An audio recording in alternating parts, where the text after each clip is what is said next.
So today we have Craig Nippenberg. He has written 2 books. This one, Wired and Connected, is amazing. I've read it.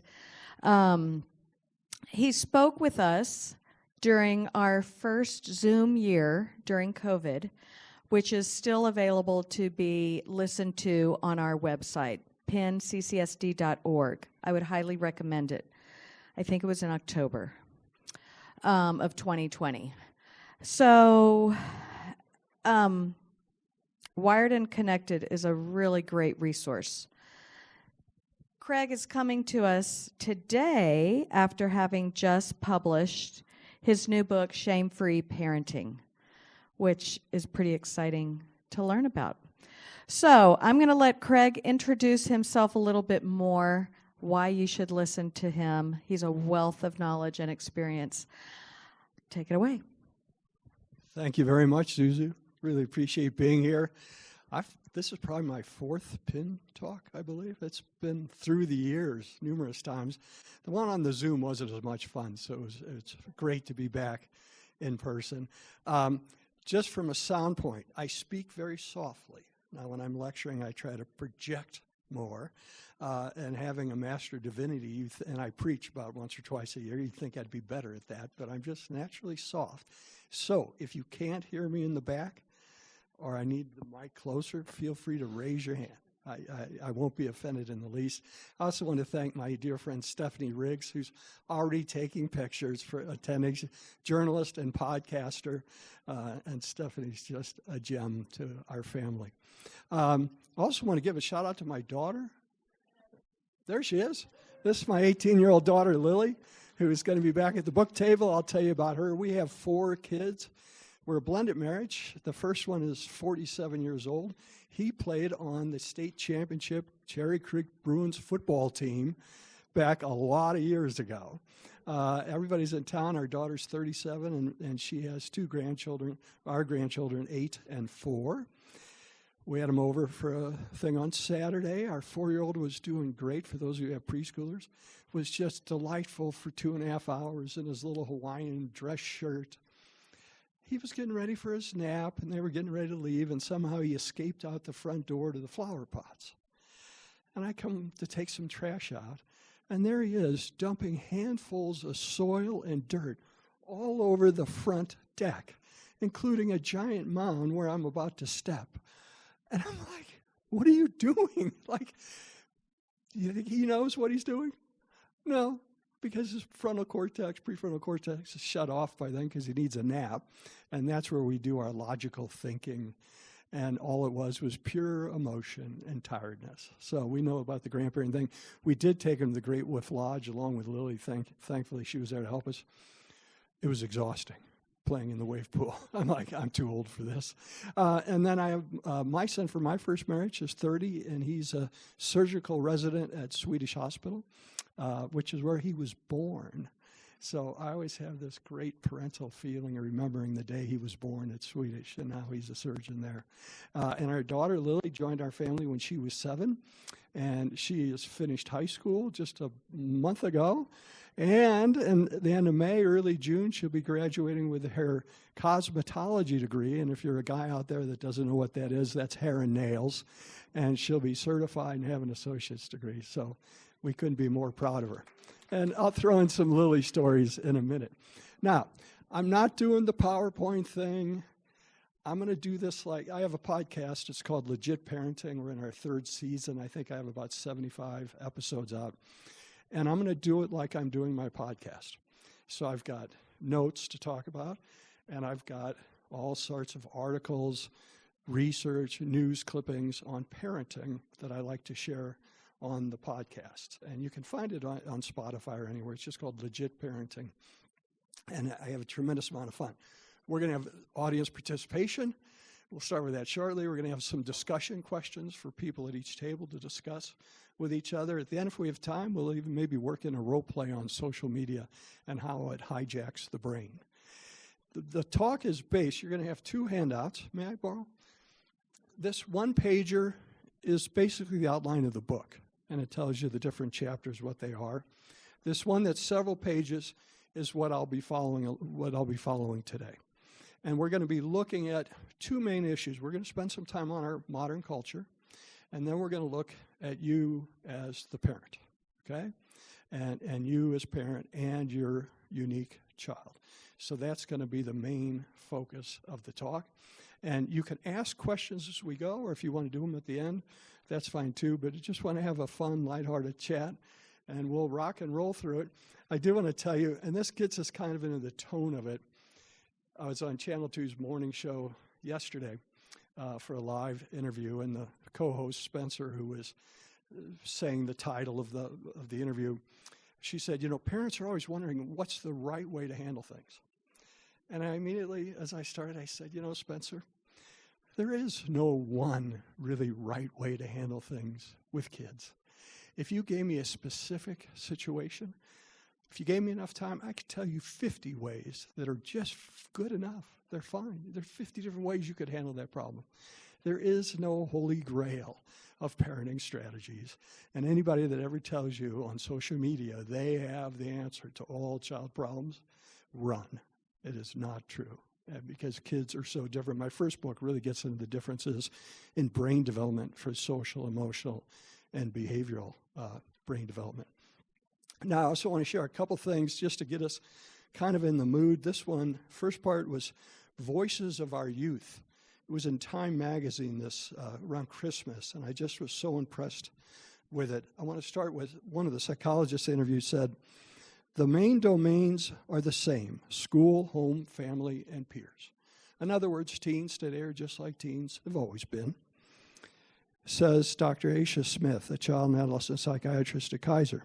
But the stressors that emerge within these domains have changed tremendously in a world where the internet and real life had largely blurred into one, and everything from school to social interaction now happening at least partially online, and a fire hose away of bad news always only a swipe away.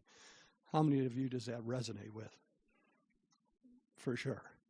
Then some quick quotes. Here's a little boy, 11-year-old from Georgia.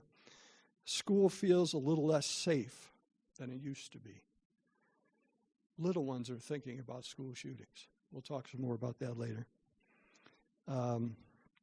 Here's a 17-year-old from Colorado. If I looked in the mirror, I'd be like, you're fat, you're ugly, you're not smart. Do you want your 17-year-old to feel that way? If they watch social media long enough, guess what? You end up feeling that way. Here's a 12-year-old boy. Who's going to have my back? There's this group of people, like these popular kids at school, and whenever I try to join them, they're like, no, go to someone else. And I'm like, who? Who else do I have? Feeling alone and bullied. And then finally, one 17-year-old from Colorado. I was trying to suppress the feelings of being insecure, she says. Last year, I was cyberbullied and sexually harassed on an anonymous web page set up by fellow students. I tried to convince myself that I was fine. I regret seeing it and not telling people right away. I should have voiced to somebody that it bothered me. That's pretty tough hardship. And a little bit, we're going to do a little quick review of some of the issues you think are facing our kids. I did want to share some good news. Just right before the book came out, led by Attorney General Phil Weiser of Colorado, 42 of the states signed on to a lawsuit against Meta for targeting children and designing their product to be addictive. And I couldn't be happier. I think we have to do something as a government to rein in social media companies. And then this one recently, children, this is out of the Wall Street Journal, children in crisis fill hospitals' ER, emergency rooms. They often run into same charges and backings that drove patients to bring the kids to the ER in the first place. So this is trying for mental health issues. They can't find bed spaces for all the kids. It goes on to say many of these kids are just left in ER, they call it boarding, for 2 to 3 weeks before they can get into a mental health space. What I said when Colorado Public Radio interviewed me, did a book interview back right before the holidays, and I said to the producer, we have the new pandemic is youth fragility. The kids are really struggling. They're very fragile. And he said to me, well, that means it's like their fault. And I said, it's not their fault. Not at all. They're the same teens, have always been. They're the same brain configurations teens have always had. Aristotle said in his time, teens today are as fickle in their desires or as they are vehement in expressing them. That means they're very spontaneous and very intense. Would you agree with that? Those are teens. And they were the same in Aristotle's age. That has not changed. What has changed is our culture. And so we'll dig some more today into that topic of what the modern culture is doing to our kids. But I really see them as quite fragile. Now I'm going to start with a little metaphor to understand your child, yourself, and culture. But we're going to start with two mantras I want to give you. And I'll say the first one, and I want you all to shout it out, okay? First one, I don't have to be a perfect parent. Perfect, because guess what? There is no such thing. There is no A in parenting. It doesn't exist. No matter how much they try to tell you on social media how to be that perfect parent, it doesn't exist. Now, the second one, my mother, so she had 5 children. She's still with us. She's 97, although she just entered hospice about 2-3 weeks ago, but raised 5 kids. Now, given that I'm 65, anybody want to guess what book was her parenting book? And it was around the whole world. It sold more copies than any other parenting book. Dr. Spock, Infant and Child Care. And he starts at the introduction for his advice to new parents. Relax, you know more than you think you do. So I want you to say, relax, I know more than I think I do.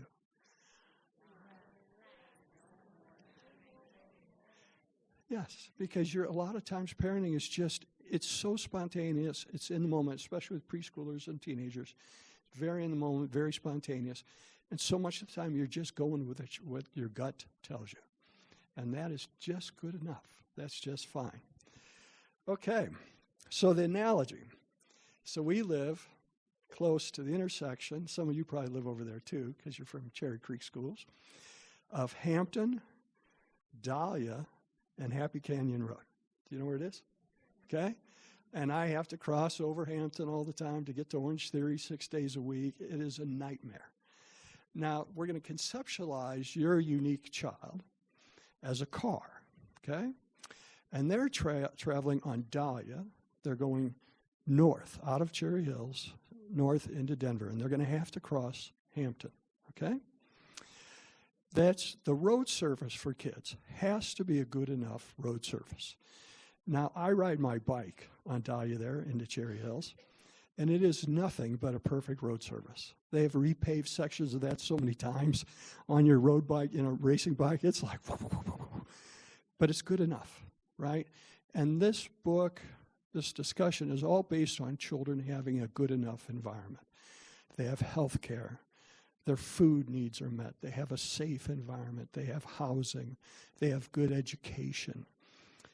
If a child doesn't have a good enough environment, so you have to think about their genetic trajectory. We're going to talk about that a lot today, what their potential is when they're born.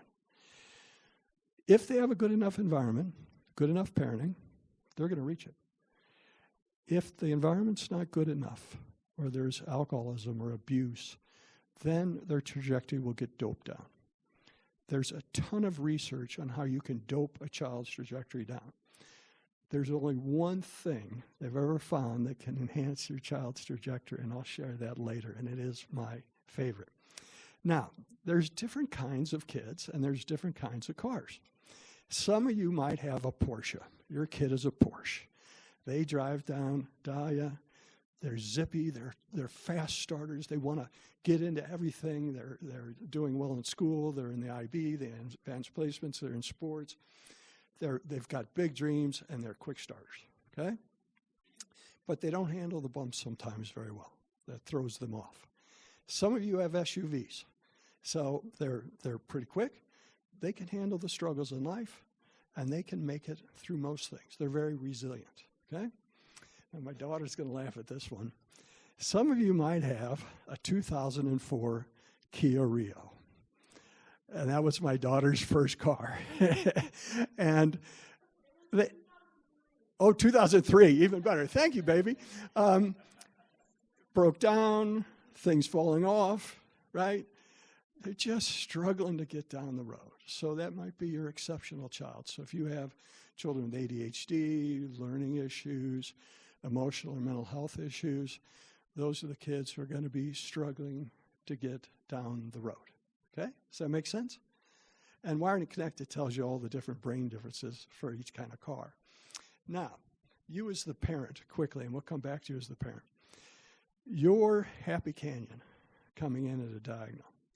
Your job and the job of your kids' teachers, their coaches, their mental health professionals is to help shepherd them along Dahlia and across Hampton. Okay? That's your job is just to shepherd them. There is no such thing as engineering a child. You cannot engineer your child. You could take them to any class, any sort of thing. They're going to be who they're going to be. You're a shepherd. You're just trying to keep them safe, and you have your staff that you're going to guide them along across Hampton, down Dahlia, across Hampton. And you're going to encourage them. You're going to fuel up the gas tank. You're going to get the tires rotated. Or with the Kia Rio, you're going to be spending a lot of time fixing it and keeping it on the road and expense.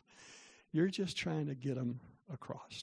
That's your only job, is basically to keep them alive, encourage them, have a strong, loving attachment, and get them across Hampton. Okay? Now, let's turn to Hampton for a second, because that's the big one. And by the way, let me just see. Oh, I forgot on the kids, on your car. I like to weave in different tips as I go for kids, and that's the same way I write it in the book. There's two things I would tell you as a parent to have, no matter the age of your child. Have a broad definition of normal. What's normal? I have so many parents come up to me and say, blah, blah, blah, is this normal? 95% of the time, I'm like, yeah, it's fine. That's pretty normal. I mean, now, I grew up in southern Missouri in the 60s. It was a pretty primitive lifestyle. When I tell kids, yeah, we used to hunt squirrels and eat them. They look at me like, what? I'm like, yeah, that's how you grew up, right? So I have a pretty broad definition of normal already.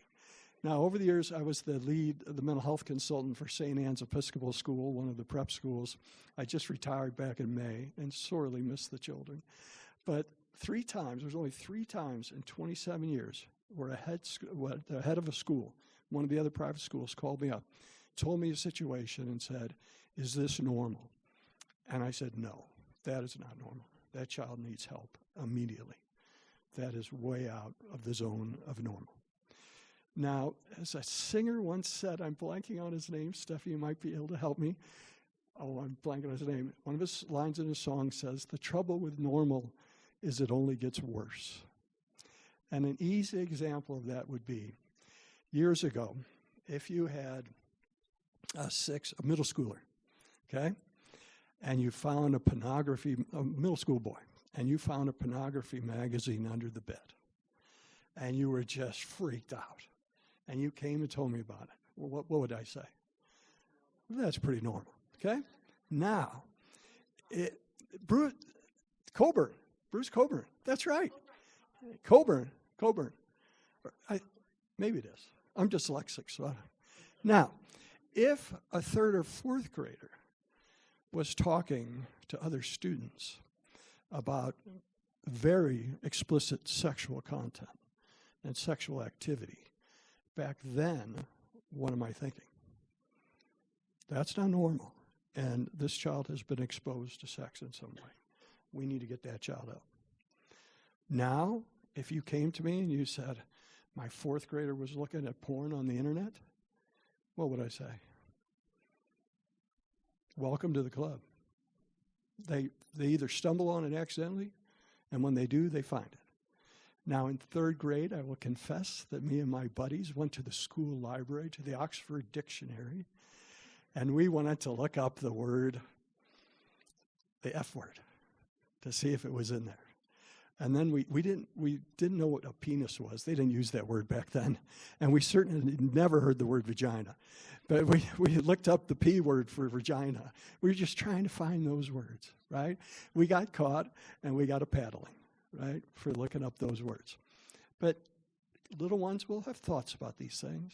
But now, with social media, they can go online and find everything. So the definition normal has gotten really skewed. And parenting through that has gotten a lot harder. The other thing I tell you as a parent, so one is have a broad definition of normal. The second one is never say, not my child. Okay? So you may think you know your child really well and you trust them and they're so sweet and innocent and they would never lie to you or to the teacher. Guess what? Kids will do anything kids can do. And sometimes if they think they're going to be in trouble, do you think they tell fibs? Yes, or whatever else it is. So never underestimate and never say to the teacher or the school, not my child. They'd never do that.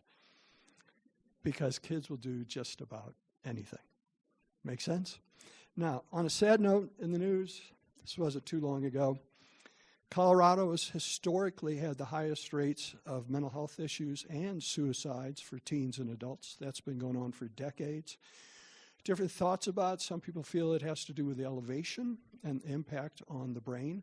Leadville is one of the highest cities, I think it's the highest city in the country, or township. They have one of the highest rates of depression there. The other thoughts about it is because of where we sit geographically. We have I-70 and I-25. I-25 comes up from the south. Lots of drugs come into our country. They flow to Denver, and they get distributed out of truck stops east and west. So we've been a major drug hub for decades. Now, you can also think about what kind of people like to come to Colorado. How many of you moved here? Right? Excellent. So we're transplants. My wife's a native. My daughter's a native. When you move to Colorado, what are you thinking about? Mountains, outdoor activities, fun. And if you're in your 20s, what else are you thinking about? Nightlife, weed. Thank you, honey. You didn't have to say that. Oh, no. She's never been exposed to weed. If only. Yeah, they're thinking about partying and all this stuff. And people who do a lot of substances often struggle with mental health issues. But we have quite a bit of it. And it jumped back in pre-social media. The rates were pretty much the same for about 3 decades, and it was around 20%. Okay? Then around 2019, which was one of the worst years of my career, I had to help out with 3 teen suicides.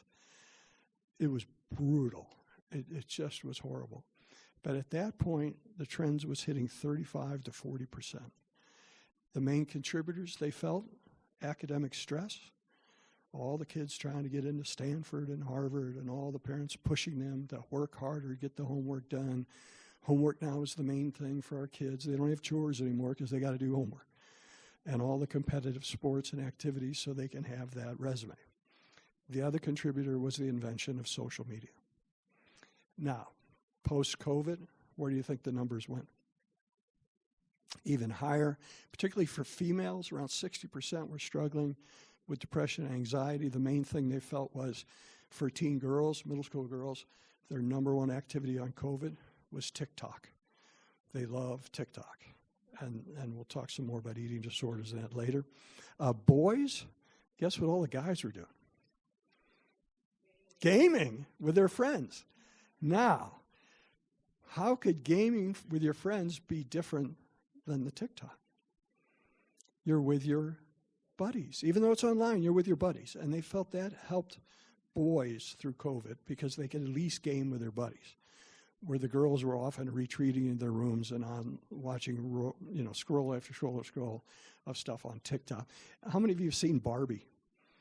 If you remember towards the end of the movie, they came out with a new angst Barbie. Do you remember that scene? And her hair's like fried, and it says something like, she just spent 8 hours on TikTok, and now she's a mess. And I'm like, yeah, that's pretty much it. Now, for the older teen guys, I can tell you what most of them were doing. It was smoking pot all day, gaming all day, and looking at porn. That was pretty much their existence. But at least they had some social interaction. And then a quote, and this gets, I'm very much into independence. I believe the number one gift you can give your kids, independence. You help them be independent. That's going to help them more than anything else. We have transitioned to a very overprotective parenting age. They were first talking about, do you remember bubble wrapping your kid? And then there was helicopter parenting, snowplow parenting, and the new one I heard by Michelle Borba, who I'm going to quote as a friend of mine, Black Hawk attack helicopter parenting. I mean, it's intense, and you're involved in every little thing. And this one, I just was so struck. So for the time since Aristotle, even before Aristotle, teenagers, what are the basic things teenagers want? What's the number one thing in their life? Their friends, right? And do they really want parents to be involved in all their activities? Not so much, right? They're like, I never get to see them. They're always on that device. They're always away. They're always going out. I never get to see my kid. The drive for teenagers, evolutionary, is to move away from your parents, to separate, to set yourself up. And there's all these incredible brain changes that happen in a teen's brain. And Cherry Creek has responded to that. One is their sleep cycle changes. They sleep later in the day and then stay up later at night. And that was because back in the old days, when I wouldn't have been alive back then, but if we were Native Americans out here, what would the young men be doing at night?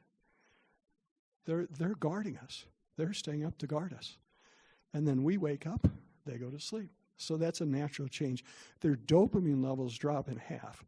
Dopamine is what helps you pay attention and focus. So they're very spacey, they're very disorganized, and they're always looking for a dopamine juice. And that means doing something that will get attention from their friends or get a laugh in class. Or maybe they get one by being a good student. That will do it too. But their dopamine levels drop in half, so they struggle with motivation, and then they want it all. Then they're always busy. Then they're up and down all the time. So those are our teens historically. And Michelle Borba, this article that just blew me away, was about how teens today want their parents to track them on the phones. Okay? How many of you have trackers on your kids' phones? Okay? Now, when that first started happening, all the teens were figuring out ways to trick their parents. They'd go to a friend's house, and you'd be my cell sitter. And I'd give you my cell phone, and then I'd sneak off with my girlfriend, and then come back, and guess where my mom and dad thinks I've been the whole time? At my friend's house, and we've been gaming, okay? Well, this one now, the kids want their parents to track them, and guess why? They're afraid. They're afraid if they're in a school shooting, will their parents know where they are? That is so sad that our kids are so fear-driven that now they're trying to want their parents even more involved in their lives because of their fears. And that is a huge one. We'll spend more time on that too. I better hustle. So on that article, they interviewed Michelle Borba, and she said, modern parenting, with its emphasis on coddling, is a lack of and its lack of unstructured playtime. Okay, I lost my. Can also contribute to kids' anxiety, says Michelle Borba, who has written several books about kids. She's an incredible author. I think she's written 20 books. These kids have been helicopter, snowplowed, and bubble wrapped. And just because a parent knows where their children are doesn't mean they can protect them from harm. And that's a sad one to think about as well. So it's parenting for independence as much as possible. There was one other piece I saw about college kids, freshmen, and the schools having chat groups for the moms of their students. And the moms then are trying to meet other moms about their kids so they can set their college kid up on play dates. And I'm like, oh my God, whatever happened to sitting next to another student going, hi, and chit-chatting, right? But it's gotten so overprotective, and you're not going to find independence that way at all. Okay, now, any questions so far? Thoughts? Anything? Okay. So again, for you as parent, you're the shepherd. Now I want to talk some more about Hampton, okay? And we're going to do a little table talk. So I'm going to ask you a question, and I want you to talk with your table mates for a couple minutes and think about an answer, and then we'll kind of brainstorm together. And if somebody wants to be a note taker, that's fine, but you don't have to. It's not really a stressful thing. But I want you to start with, what concerns do you have about modern culture and how it's impacting children and teens, young adults, okay? So talk together. You have to meet each other. Like, introduce yourself to others. Feel free to join another table.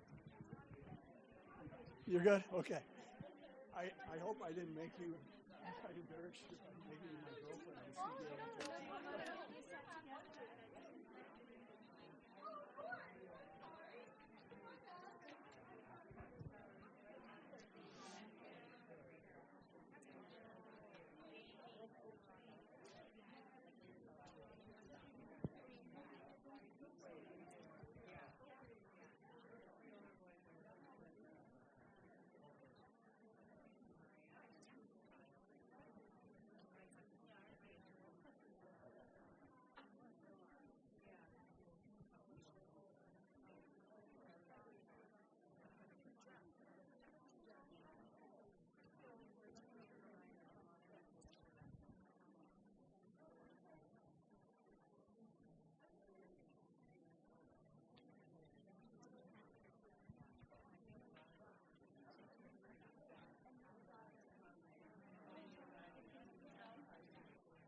Shame-free parenting, it wasn't working, so I just typed in the price. Oh, okay. The BL? Yeah. It, shut off. I was like, yeah, it's, fine now, but okay. I just had to type in the price. Just make a note of it. All right, let's give it 35 more seconds.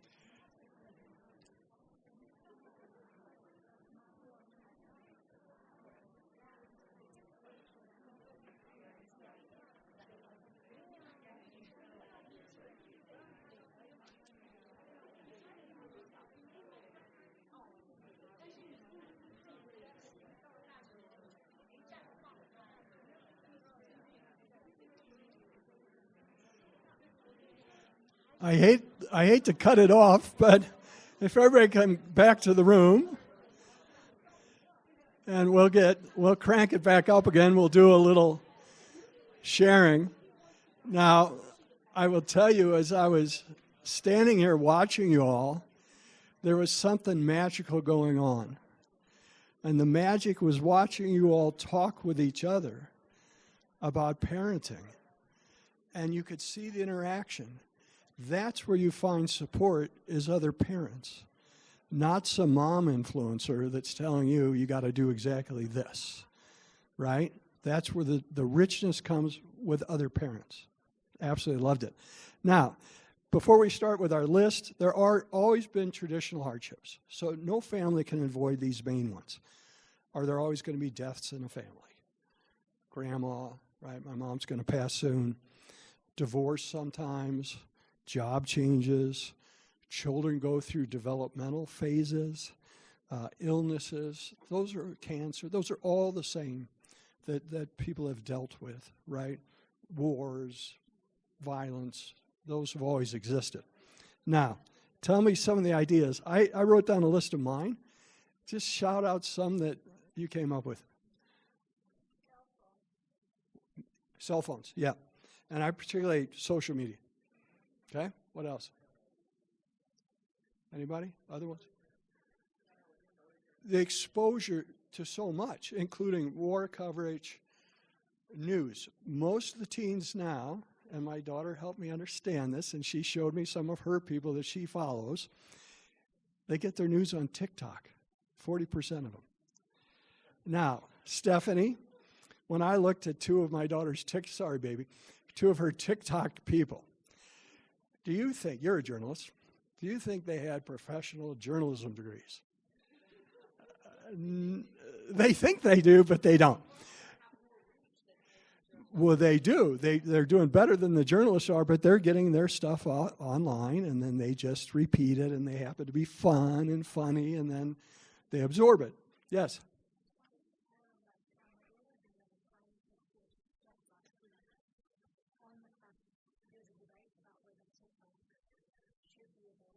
Yes. Okay. So what she shared, her daughter had a debate in class, or written in class. Yeah. That kids should be able to have TikTok because they get their news on TikTok. Now, I'm not anti-social media.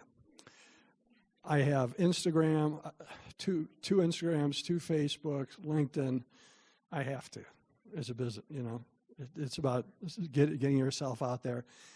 I used to follow Instagram for fun, but it was like 10 minutes a morning. Read my 2 newspapers, have my coffee, check my Instagram. Are there some valid things about social media? Yes, it's amazing. It really is. And you can find all sorts of stuff. You can hopefully get legitimate news on there. You can find all sorts of things. There's all kinds of good uses. But are there a lot of negative uses? So Lily, on my podcast, you can check it out. We did some deep dives about years ago into how TikTok works. And I actually got an account myself. And it's pretty interesting. So when I put my age and my gender, and I put my interest, sports, backpacking, outdoor stuff, and travel. And I thought, I'm going to watch the first 10 reels they show me, okay? And I'll watch them each for a minute. So I won't preference one over the others. 4 out of 6, guess what they wore? Because I'm a male. What do you think it was? Girls in little outfits and bikinis, right? And because I watched it for a minute, or it was 10 seconds, I think. I stayed on it for like 10 seconds, each one. Then I got like 3, because I'm a male again, those jackass videos where they're teen guys doing really stupid stuff, like surfing on top of the car on the highway. And I'm like, am I really into that? Right? But I watched them, okay? I had 1 on fitness and 1 on camping. That was it, okay? So they pegged me right away. So then the next time I went on, I thought this time I won't hover. If you hover over something, the algorithm thinks you like it. I'm just going to scroll past it if I don't like it. Well, coming on the second time, 6 out of 10 were what? Girls, right? Teenage girls. I'm like, oh my God. And the rest were jackass stuff. Well, I didn't watch those. There was one on camping, and I spent my time on that. Then, over time, I trained the algorithm. Now, all I get is sports stuff. I love African elephants. My son and I did a safari years ago, climbed Kilimanjaro, over the top with elephants. I think they're amazing creatures. So I've trained it to get that. Now, when I was lecturing to some middle school students, this 8th grader said, all I get is teen girls. How come? I'm like, because that's what you're looking at, man. He's like, oh, okay, right? And we did a deep dive into sites that promote suicide, sites related to eating disorders, the eating disorder ones that we found, and you have to go through it. And eventually these algorithms will take you to less moderated content, the newer ones, right? And the teens always have code words. So if I was to type in suicide right now, it'll say those ads are blocked, okay? Now, what if I typed in sewer slide? Sounds like suicide. And guess what I could find? How to commit suicide. how to take your own life, how to tie a noose. It's all in there. You just have to know the buzzwords. Self-harm, cutting. One of the barcode, the term barcodes on your packages? When people are self-harming cut, they often look like they have barcodes. So you can find how to cut, how to keep it from your parents. On the eating disorders, they probably block Anna now. But if you wanted to get to sites that promote eating disorders, which were the most disturbing things I've ever seen, girls just wasting away like skeletons, you would type in Anna. What's it mean? Anorexia, right? And then they had pro-Anna, so it was ways to find these things, right? And they're all out there. Real quick, other things for me that I thought of, climate change is a big concern for the kids. Academic stress is still there. The school shootings, mass shootings, gaming, pornography is huge right now. 25% of all internet searches in the world are related to pornography. It's a huge, huge $100 billion industry just in the U.S. It is everywhere, and kids are going for it. Now for the teen guys, yes? Yes. Aspects I like. I mean, I love to be able to communicate with people. It's a great business tool. How many of your kids watch YouTube videos? Those are really very popular. You can learn just about anything on those. The problem is, when you start doing it, I don't have enough time to explain the whole brain to you. It's in the book. Your dopamine levels go up. So they hijack our desire and our novelty areas of our brain. Humans like to find new things. So I go on to the one I just mentioned, YouTube. And there's some new product or some new way to do something. I need to fix something, right? Is my brain going to like that? Yeah. Now, when your dopamine levels go up and you really like something, it sends it all to the attention area right up front. And it says, pay attention to that. It reduces the dopamine to your impulse control and also your sense of time management. So what you get when the kids get on the YouTube is a time suck. They fall into it. How many of you have gotten onto social media and all of a sudden you're like, oh my gosh, I'm late to pick up the kids. Or it's been 2 hours. And so it totally just hijacks your brain. The 3 takeaway points on social media when I'm doing lectures for teens and parents, and we do role plays. First one is, you're the product. So they think they're shopping for products, things they want. What they don't understand is social media companies want them. They want their time. They want to track their interest, what sites they're going to. They're the product, and everybody wants that so they can tell advertisers, this is what we have. They make more money the longer your kid stays on it. Last year, social media companies in the U.S. made $11 billion off minors under 13, okay? That's pretty sick.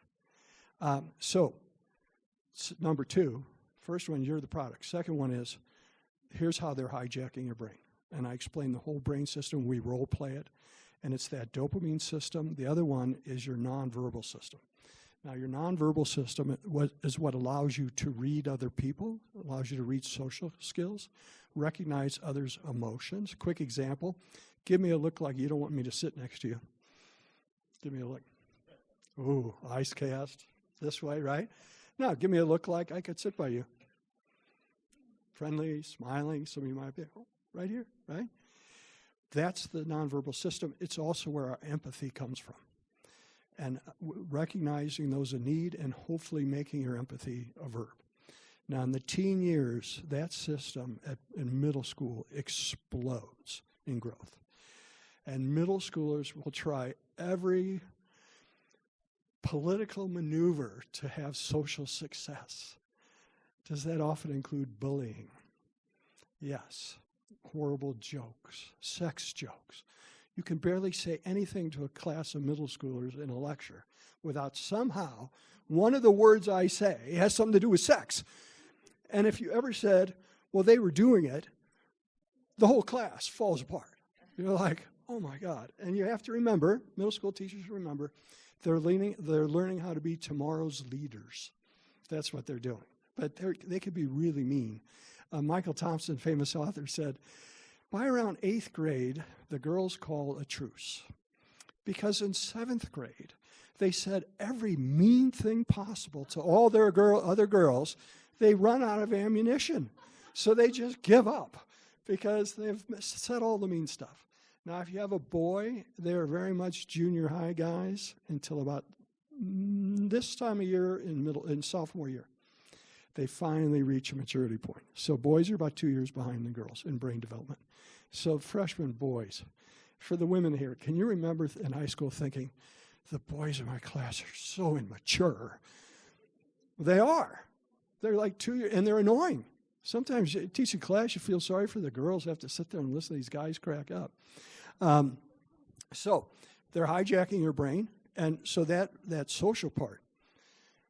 If you create a positive sense of, oh, I'm included, someone liked my new shoes, I'm going to get a dopamine juice out of that. I'm going to feel pleasure. I want to stay on.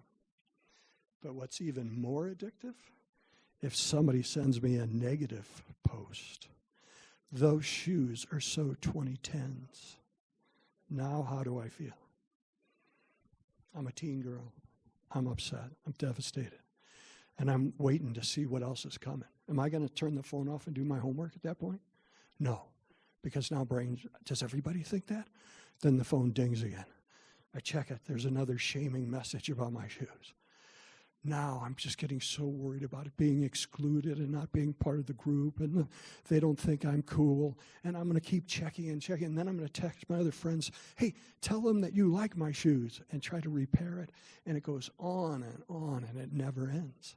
It captures that system of fear of missing out. I'm missing out on what everybody else is doing. Look at everybody at that party, and I didn't get invited.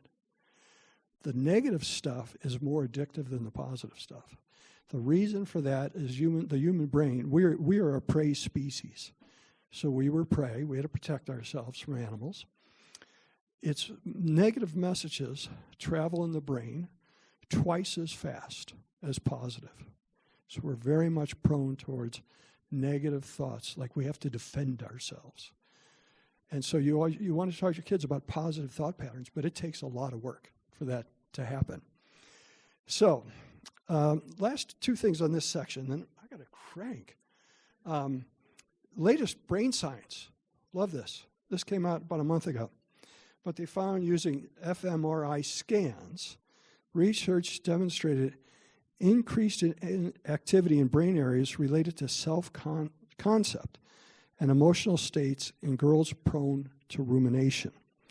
This study suggests that rumination deeply internalizes negative feedback into oneself.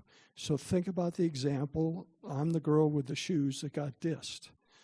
Now I'm thinking about it over and over and over again.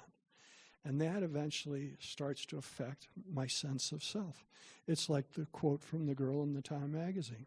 I feel fat, I feel ugly, I feel stupid. If you see enough of supermodels and everybody dressed perfectly and you're comparing yourself to that, you don't feel good. If you're a mom and you're watching the momfluencers, you're going to feel horrible. They're all dolled up. They're all perfect. We'll go into some of their myths in a second. The second one, I just got this week. It was a study on association of habitual checking behaviors on social media with longitudinal functional brain development. So this one is about how's this affecting your kid's brain and the development of their brain. And what they did is they interviewed or watched all these kids in the lab, how much they were checking their devices. And the ones that were checking it more often, the social media, they had a change in their brain sensitivity to social rewards and negative consequences, getting rejected or people like me. So their brain is actually getting more sensitive. So if you're more sensitive about that, what are you going to do? Check it more often, right?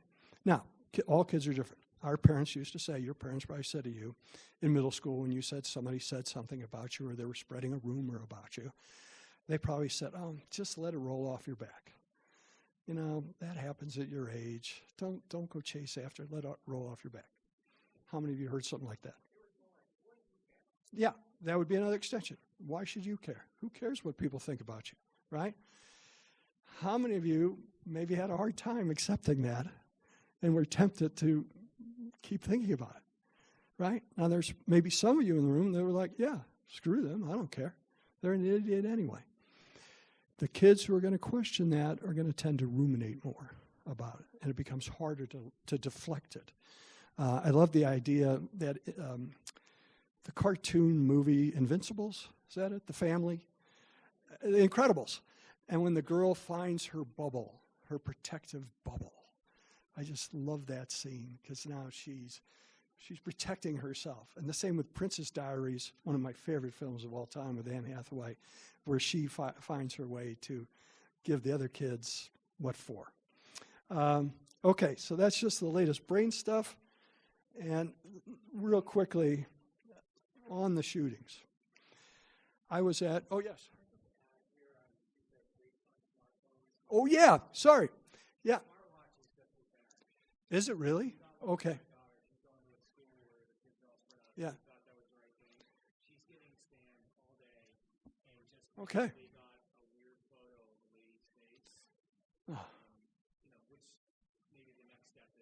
Yeah. Yeah. Genitalia. Yeah. Verizon will charge you $4 more a month to protect things from spam, so it costs money to. Are you serious? Yeah. So. My wife saw this weekend. Oh my God. So what you're saying, and I skipped over that part because I got sidetracked, but my wife and I, much to our daughter's chagrin in 6th grade, we joined the Wait Till 8th group, which you wait till high school to get your kid a smartphone. And we got her just the flip phone. And they have the watch phones now. But he's saying that even those, his daughter's getting all kinds of stuff. The iWatch. Yeah. Yeah.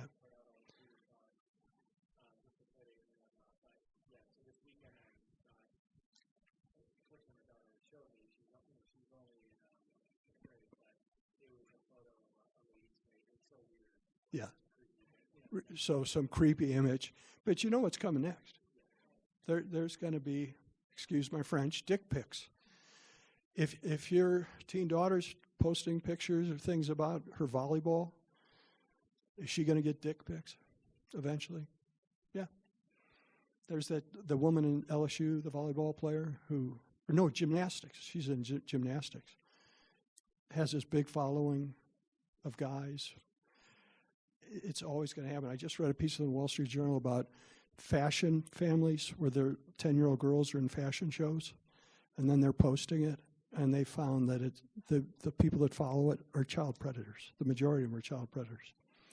So a smart watch may not cut it either now, and Verizon's going to charge you $4 more to protect your kid. Let me just say one thing on the smartphone. How many of you would want, if you know Hampton, the intersection I was talking about, how many of you would want your child or even teen to cross over that street unattended or not even at the light? You wouldn't. Well, then don't give them a smartphone. I really have strong feelings about delaying that as long as possible. Yes? You said the number one gift you can give your child is independence, right? So I've got high schoolers, and we're trying to find this balance of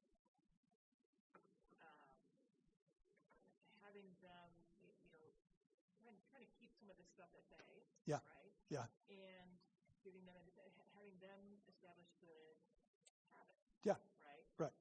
But I don't, frankly, so we're not monitoring every little thing. I don't know what my kids are exposed to fully.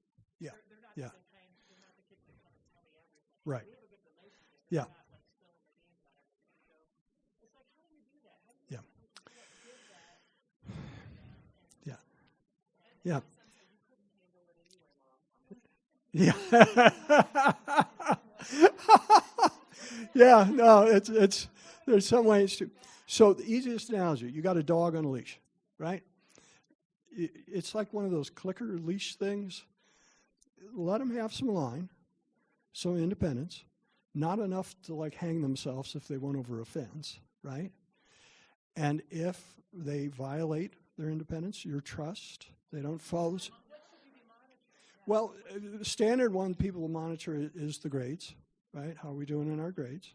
Are we having behavioral issues at school? So you're always looking at the school stuff. You can, for the younger ones, check their phone, look on their Instagram, and you should have the number, you should have the passwords. Make them show it to you. And that's some ways that you can prove that they're staying on track, okay? Then, if they're not, you reel them in a little bit. The one thing that the head lady at the Wall Street Journal, who's this great family editor, she wrote a piece about 2 months ago. She's no longer telling parents, doing stories on how to turn devices off because the kids always find a way around it. And she said, it's useless. You have no hope of keeping up with it. So you want to educate your kids on everything, driving, social media, what it's there, what's on there, and you have to keep doing that over and over. And also on the social media, I always teach the kids, you're the product, they're hijacking your brain, and you could be a target of predators. I had a high school kid come up to me afterwards, and he's like, yeah, I got one of those emails that scared the daylights out of me because it said, I saw what you were looking at online. Well, he's an 18-year-old guy, so obviously he's looking at porn somewhere.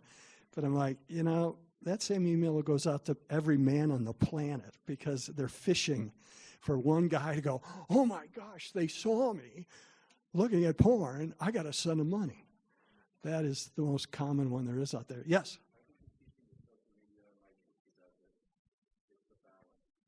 Yeah.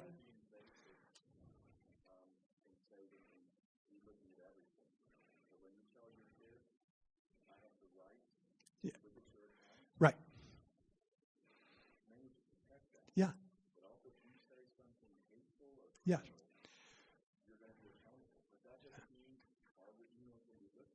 No. Yeah. Yeah. Yeah. Yes. Yeah. If you don't have to do it, what he's saying, you don't have to look at it all the time. I wouldn't want to. Oh. But just the fact that your kid knows that you might, and you do it intermittently. Yeah. So it's this intermittent, you'll check it. But otherwise, or if you have some suspicions, right, that things are going on.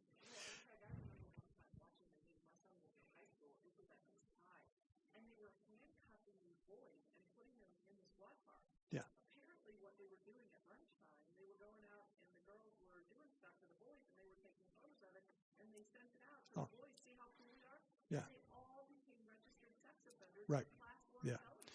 And I was like, this is going to ruin your life forever with your dopamine levels half and your days shutting you down.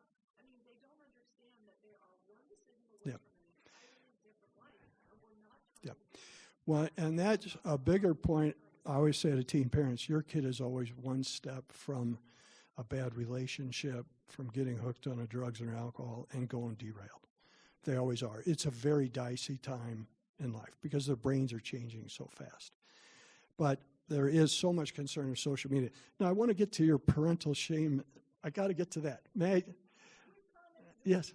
With the watch thing, Gizmo 2 has no, you can't take pictures with it. You have an approved list of people the kids can communicate with, and they can only receive text messages from people who does it. Is that an app? Gizmo 2 watch. Okay, that's a watch. The Gizmo 2 watch. Yeah. Yeah. Yeah. Real quick on the shooting stuff, then I want to get to parental shame and guilt and letting go of that because that's the most important part for today. Because all these issues are there for us, right? And they're changing all the time. And it's a bit like cops and robbers with teenagers. We're the cops, they're the robbers. You're always trying to keep ahead of them, keep up with them to see what they're doing next, and you're just trying to keep up, and you pray and hope that they're going to make it through. On the school shooting things, that's the other big fear. And kids, I was involved with Columbine. I was a first responder there. Afterwards, if you had asked me, will this ever happen again? I would have said, no, there is no way. This was so heinous that that can never happen again. Well, that was the first of many, many, many. And it's on the kids' brains. Last spring, I had a little email from a mother. Said, my second grade daughter came home and she started asking me questions. Mommy, what if there's a shooter and I'm locked out of the classroom? What do I do if I'm in the bathroom? What do I do if my teacher gets shot? And she emailed me to ask if I'd visit with her, and she said, her questions cut me to the bone. Did any of you, when you had kids, really think about having to talk to your kids about shootings at school? It's just absolutely insane. And I met with that little girl, and she had heard. So news travels fast. So if you got little ones, news travels on the playground, and they pick up little bits and things. And she had heard about the Nashville shooter, which was at a private school like St. Anne's. And she said, well, I heard there was this man coming to St. Anne's next to shoot us, right? And now, does she understand geography, Nashville? And we're saying, no, right? And we talked about the importance of our safety drills, and here's how you handle things so that we're safe. But that is on, and in my mind, what's making the kids the most fragile is the continued shootings and the social media thing. Now, I want to get on to the momfluencers. Turn it off. One of the worst ones I've heard, she said, never yell at your children. Has anybody in this room ever accomplished that feat? I mean, I'm a pretty mellow guy, I think. Lily, would you? I'm pretty mellow, but have I yelled at you? Yeah, I have, right? So right now, I want you to think of something you did as a parent that you feel some guilt or shame about. I'm not going to ask you to share it. I just want you to think of that. It should come to you pretty quick, right? Well, may I share the MPB story? The homework one, graduation, homework, history. Okay, so we're in COVID. Liz is an 8th grader at one of the Catholic schools, I'll just say. And we get an email a month before graduation, 2 weeks before graduation, from the social studies teacher saying that she was way behind in her assignments when we'd been told that she was doing them, and he didn't bother to tell us, and that if she didn't get them all done, she would not graduate. Did I handle that well, honey? Oh, I remember. I was lit, and I got into my responsibility thing, and you've been lying to us, and just over the top. So that night, I woke up in the morning, and I felt guilty. And I did what you should do too. If you think you've blown it, you just talk to your kid. And I went to her and I sat on the side of her bed and said, honey, I want to apologize for yelling at you last night. I shouldn't have got upset. And your words to me were, that's okay, Daddy. We're all kind of stressed because of COVID. Now, what did I want to yell out? No, it's because you didn't do your work. But I didn't. I bit my tongue and I said, thank you, honey. Now we need to go sit at the dining room table and get to work, right? So when you blow it, you apologize. Now, one of the myths on social media, if you yell at your child or express your negative emotions to them, you'll hurt your bond, your attachment to your child. Well, that couldn't be more completely false. That will just lead your kid to being fragile to anybody that doesn't treat them nicely. Maybe their spouse someday. What attachment is built on is adversity and discord. So we're attached, we have some discord, we repair, our attachment now is stronger. That's where attachment comes from. It doesn't come from you being perfect and never expressing your emotions or yelling at your kid. It comes from being able to accept it and move on, right? And that's the key to life. Okay, now, I want to do about letting go of your guilt and build resiliency. This is on, I think, the second to last page of that thick handout. What I typically remember is consistency. Focus on consistency and just being good enough. So kids do better with structure.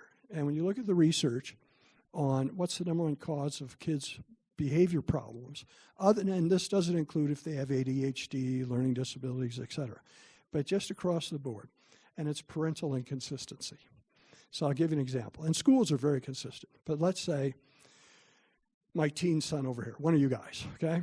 You're leaving your size 13 smelly shoes in the living room every day, right? So I said, look, honey, the new rule is you need to take those shoes to your room, okay? Now, if I say that's the rule, should I reinforce it? So if he's in the room, the shoes are out here, I'm going to say, honey, hustle up, get the shoes out of here. We've talked about that. But what if I've had a really hard day and it's 9 o'clock, I'm dead tired, I know it's going to end up in an argument, and I just want to go to bed. Is it okay for me to just pick those shoes up and toss them to his doors? Yes, it is.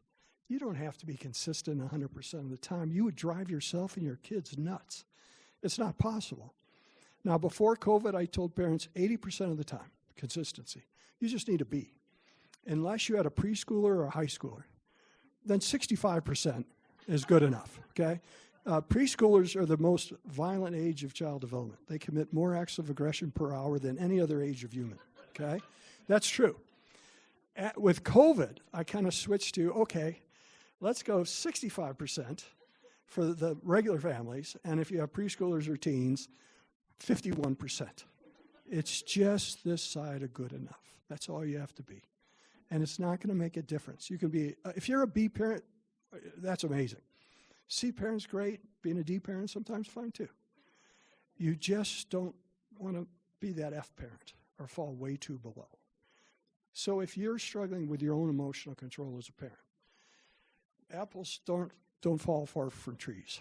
So if your kid's got kind of an angry temperament or an anxious temperament, that's in my first book, it probably came from you, one of the parents. It's most stuff in mental health is genetic, right? So if you're struggling with getting over-anxious as a parent and over-involved, or if you're struggling with getting angry quick, get some help. Go get help for yourself, and then do a family project together. I have lots of parents and kids where they had one family, had this little girl, they had a worry jar, and she got it from her mom. And they had a little worry jar, and every time they got overly worried, they'd put like a quarter into it. And then the money would go to the church or something.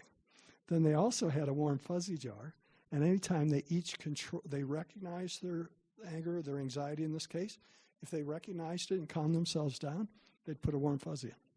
And when the warm fuzzy got full, they went and did something special. So if you can work on it with your kid, own it yourself, work on it with your kid, you're just fine. So it's just good enough, right? The other thing you have to remember is your child's, and it's on that other handout, the one pager, there's a quote about the stained glass window.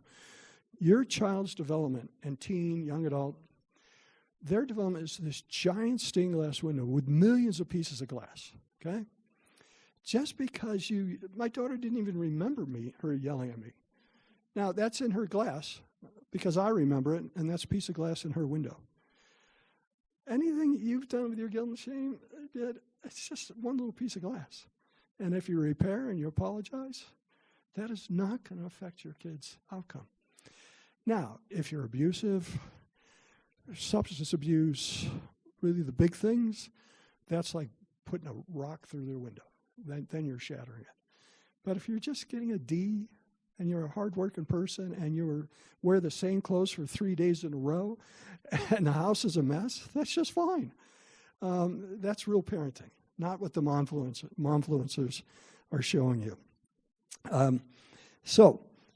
Extend grace to yourself, your child, and your partner. Under times of hardship, you have to assume everybody's doing the best they can.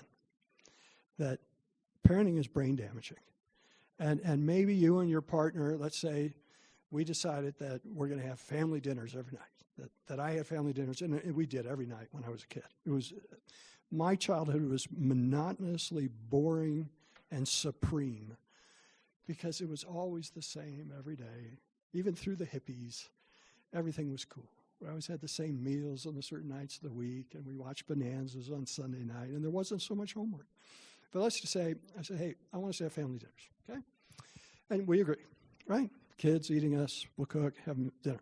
And I come home from work one day, and there's my partner, and she and the kids are eating TV dinners, whatever you call them nowadays, that's where they were then, watching a show. Now, I could start out by, I thought we were having family dinners, right? If I do that, how are you probably going to respond? Maybe defensive, right? So I'm going to get a defensive response. I'm better off with a query. This is how you give people grace. This is with your teenagers too. I might just say, oh, I'm curious about everyone having dinner and watching TV. What's going on? And then maybe she says to me, you know, it was a brutal afternoon. The kids were just a wreck. I had had enough. I just wanted to feed them and go to bed so that you and I could have a nice dinner by ourselves. That's a pretty good plan, right? But if I jump to conclusion, then it's going to go south, right? So it's just having a query. With your teens, when you find something, just say, hey, I'm kind of wondering about that. Was that a vape pen that I saw? Yeah, we should probably talk about vape pens, right? You should talk to your kids about fentanyl. You should talk to them about pot. I think one of the hardest decisions as a parent, if you had to make it, if your kid was into pot and they were buying it on the street, or you could buy it for them at a dispensary, what's the risk in making that decision? That's a really tough one. But the risk of your kid buying it on the street and it being laced with fentanyl is pretty high. And that's deadly. That's an incredible parent conundrum, right? Same thing in the 70s. Well, if you give your kids condoms, you're going to promote sex. And they got to wait till they're married. So we can't give them condoms, right? There's always going to be those parental conundrums that you have to make decisions about. But extend grace and do the query thing with your kids. If you blow it, apologize. Next, there's only one thing they've ever found that you can give to your kids that will last them a lifetime, and it's not money. Money will get your kids started faster, but money related to success and happiness wears off about age 30. The only thing they've ever found that you can give to your kids that will last a lifetime is kindness. If you're a kind person, a kind parent, who's kind to the neighbors, who's kind to the grocery store workers, the postman, kind to people that you meet, and you make your empathy a verb, and you do things that are kind for others, your kids will pick that up, and it will stay with them the rest of your life. So focus on kindness, okay? Now, I don't think we have enough time for a group brainstorm, so you'll have to just do it in your head. I want you to think right now of some positives you did for your kids just in the last couple days. What are some things positive you did for your kid? Okay? See if you can think of positive things you've done. Anybody want to yell one out?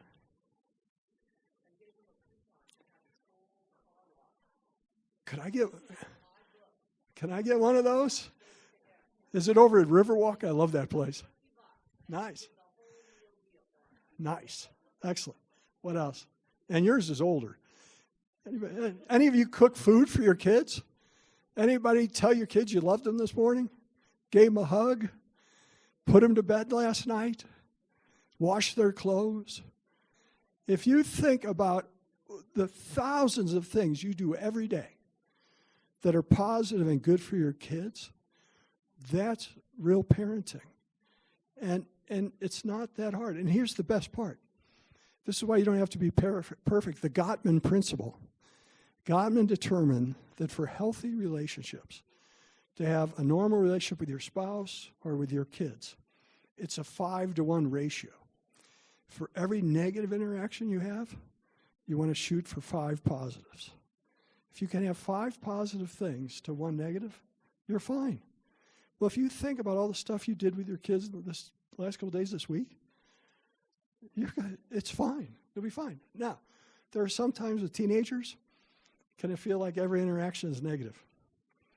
Yes. So you always want to make sure with your teens and all kids, don't always, the first thing, never ask your kid the first thing when they get home or if you pick them up, how much homework do you have?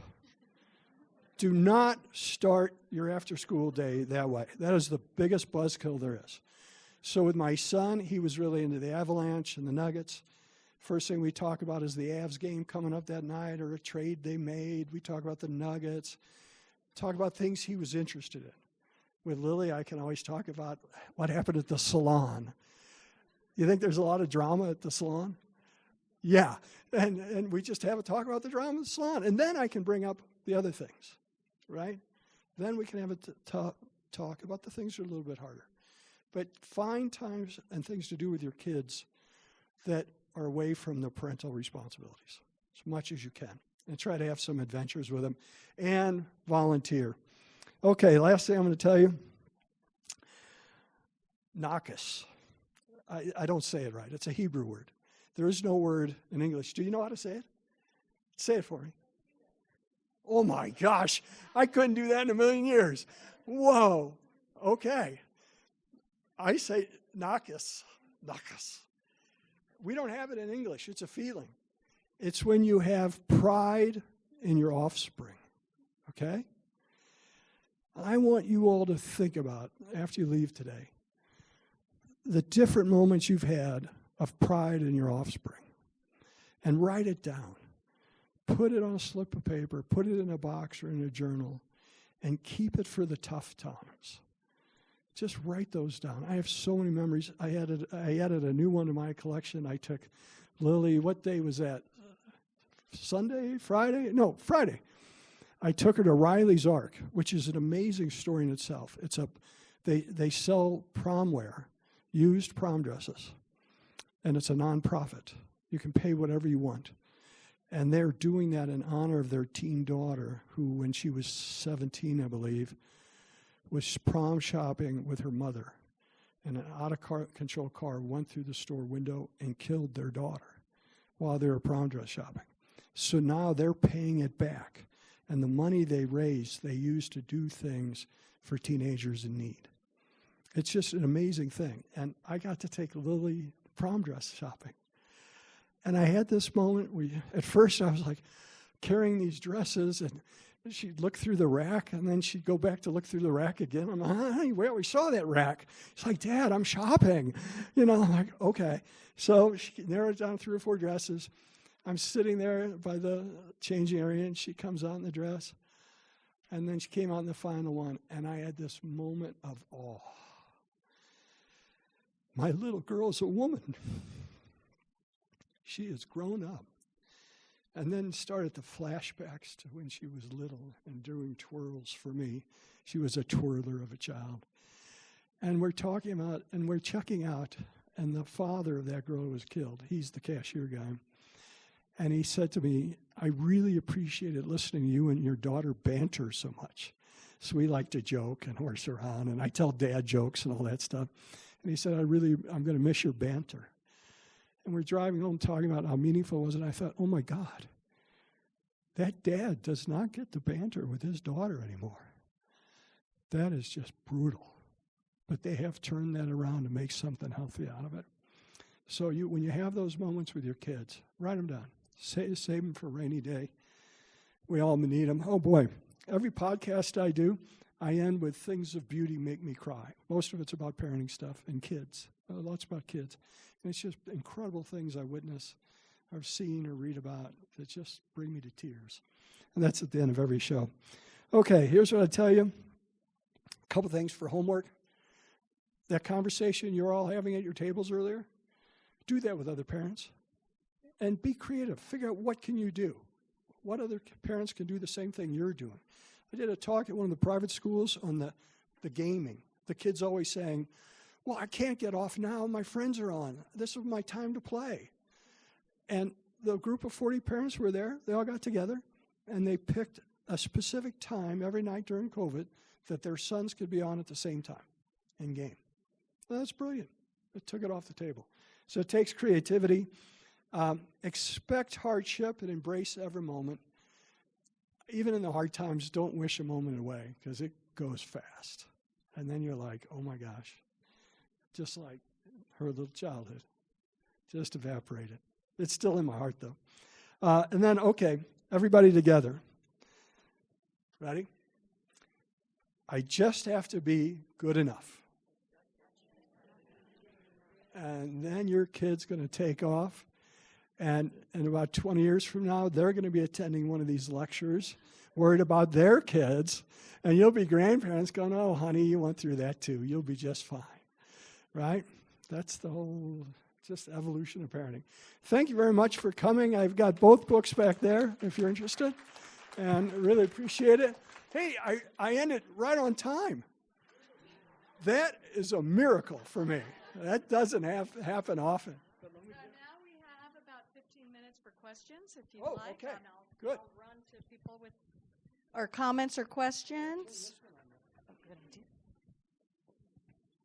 Craig, I love how in Shame-Free Parenting you talk about your struggles, because I talk about you behind your back. By the way, he held my hand through all the Class 5 water rapids adventure with my son, who I met when he was 3 and his mother died. And I don't know what happened before I got him, but God assigned Craig Nippenberg to kind of guide me. And I shouldn't say this, but I call Craig behind his back. I always say, call Craig Nippenberg.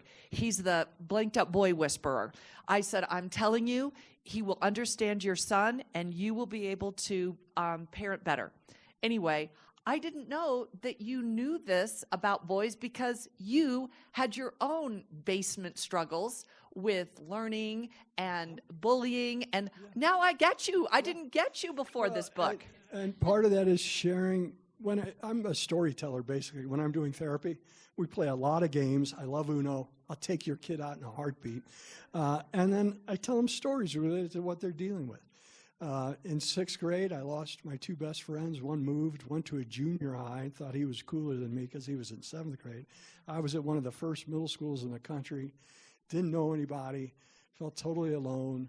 Spent my afternoons, this is what we did instead of gaming, watching Leave It to Beaver. Remember that show? Gilligan's Island, The Bewitched, and drinking chocolate milk, eating bloating sandwiches and Fritos.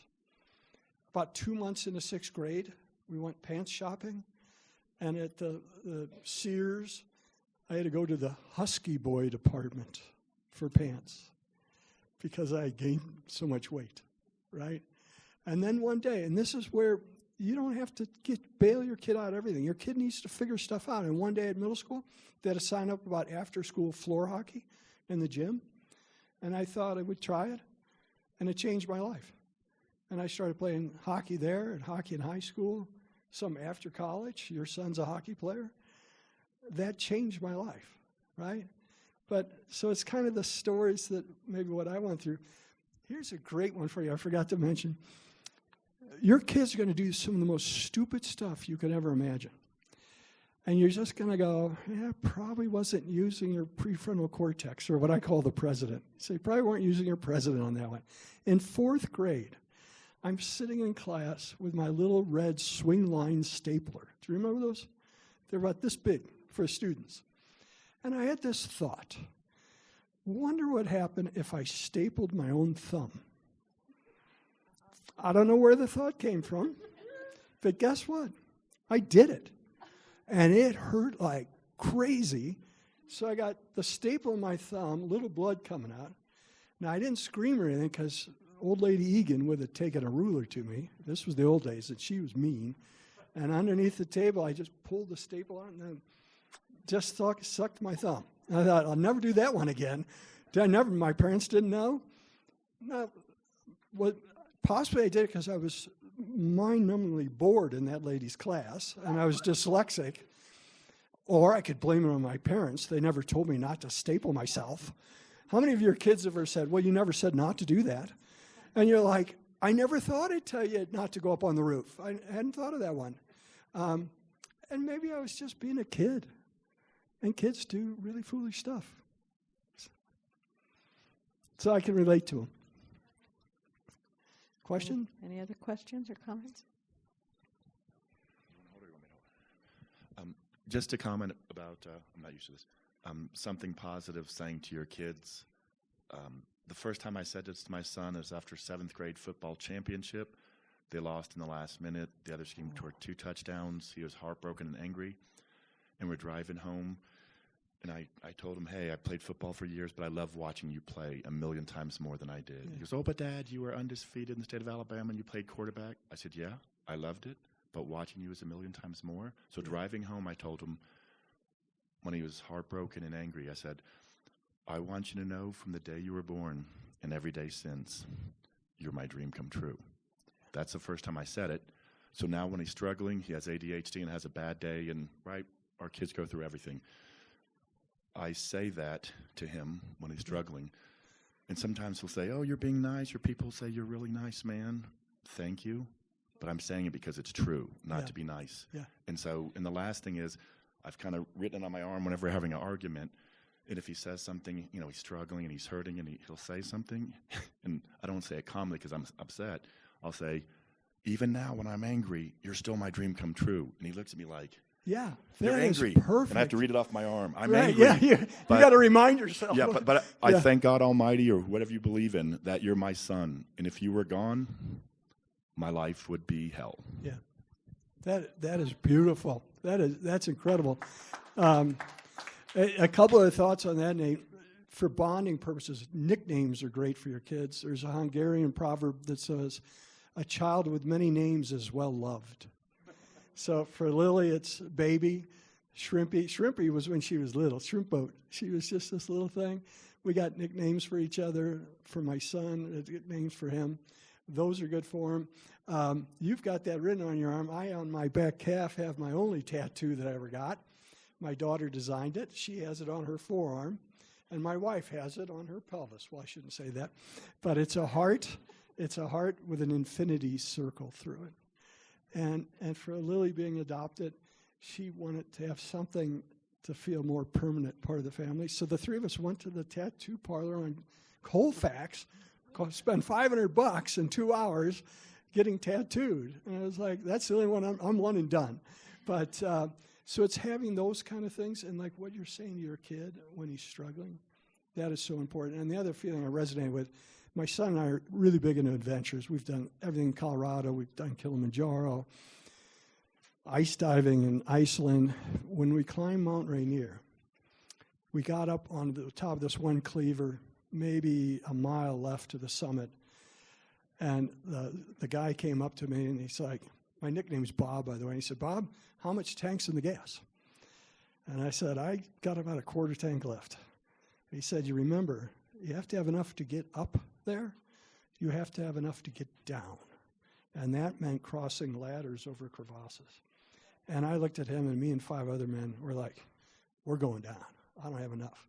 But my son went. And this memory I have of watching him with his Colorado state flag on a pole, going up with 6 other people and the guides to the summit, it was just better than if I had made it, that he made it. So that's awesome.